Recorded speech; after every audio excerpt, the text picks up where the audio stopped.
Assalamualaikum warahmatullahi wabarakatuh. Anak-anak kelas 9, apa kabarnya pada hari ini? Alhamdulillah kalau keadaan kalian sehat walafiat selalu ya. Pada hari ini kita kembali ke materi pelajaran bahasa Indonesia, dan pada hari ini kita akan membahas tentang teks cerita pendek. Anak-anak semuanya, materi kita yang akan kita pelajari adalah unsur intrinsik teks cerpen. Apa saja unsur intrinsik teks cerpen? Tapi sebelumnya ya, Ibu akan menjelaskan apa itu unsur intrinsik ya. Unsur intrinsik adalah unsur yang membangun cerita pendek dari dalam cerita pendek itu sendiri. Yang pertama, unsur intrinsiknya adalah tokoh dan penokohan. Nah, tokoh adalah para pelaku cerita di dalam cerpen. Jadi biasanya ada tokoh si A, si B, si C ya. Nah, di masing-masing tokoh itu biasanya ada wataknya. Nah, watak ini kita namakan penokohan. Jadi ada watak tokoh cerita yang berperilaku baik dan ada yang berperilaku buruk. Ya. Nah, watak atau penokohan ini biasanya kita ungkapkan dengan menggunakan kata-kata sifat. Ya. Yang kedua yaitu alur. Alur, apa itu pengertiannya? Alur adalah rangkaian peristiwa yang terdapat pada cerpen, mulai dari tahap perkenalan, kemudian muncul konflik memuncak, kemudian pada tahap berikutnya adalah peleraian, dan diakhiri dengan penyelesaian. Ya. Unsur yang ketiga yaitu latar atau setting. Nah, latar dalam cerpen ada latar waktu. Nah, waktu terjadinya peristiwa di dalam cerpen. Ada pagi hari, siang hari, sore hari, malam hari, dan sebagainya. Kemudian latar tempat. Nah, tempat ini tempat terjadinya peristiwa di dalam cerpen. Ada peristiwa yang terjadi di rumah misalnya, terjadi di sekolah. Kalau kita di sini di daerah kita di Musi Banyu Asin, misalnya tempat kejadiannya di tepi Sungai Musi. Nah, seperti itu ya anak-anak. Yang keempat yaitu tema dan amanat. Nah, tema adalah pokok persoalan yang dibahas di dalam cerpen atau yang terjadi di dalam cerita pendek. Tema ini macam-macam tergantung cerpennya ya.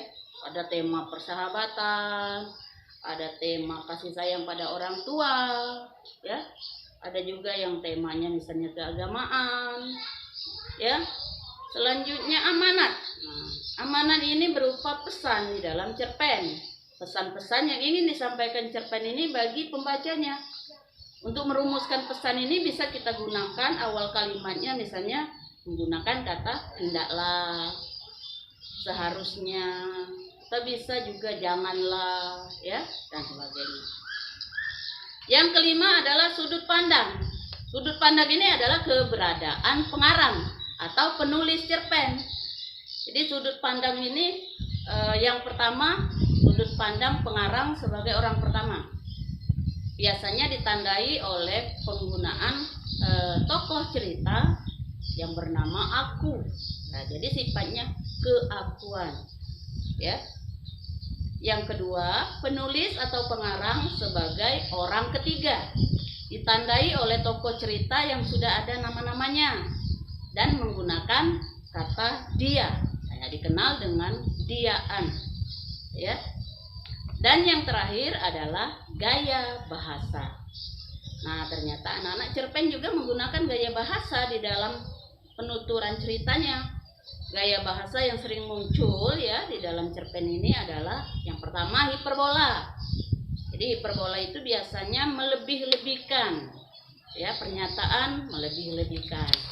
Salah satu contohnya adalah ayah membanting tulang misalnya. Ya. Yang kedua adalah personifikasi. Personifikasi ini biasanya pengertiannya adalah benda-benda yang seakan-akan bisa melakukan kegiatan seperti manusia. Misalnya si Ani mendengar daun-daun berbisik, angin bertiup, atau pohon melambai-lambai. Nah, seperti itu ya anak-anak. Yang ketiga biasanya menggunakan gaya bahasa klimaks. Nah, jadi klimaks ini misalnya peristiwanya makin lama makin memuncak. Makin lama makin tinggi. Sebenarnya masih banyak ya anak-anak gaya bahasa yang lain ya, tapi tiga ini ya yang biasa terdapat pada cerpen. Nah, anak-anak kira-kira itu saja ya unsur intrinsik yang terdapat di dalam cerpen. Kalau ada hal-hal yang kurang berkenan, Ibu mohon maaf ya. Itu saja Ibu akhiri dengan ucapan wassalamualaikum warahmatullahi wabarakatuh.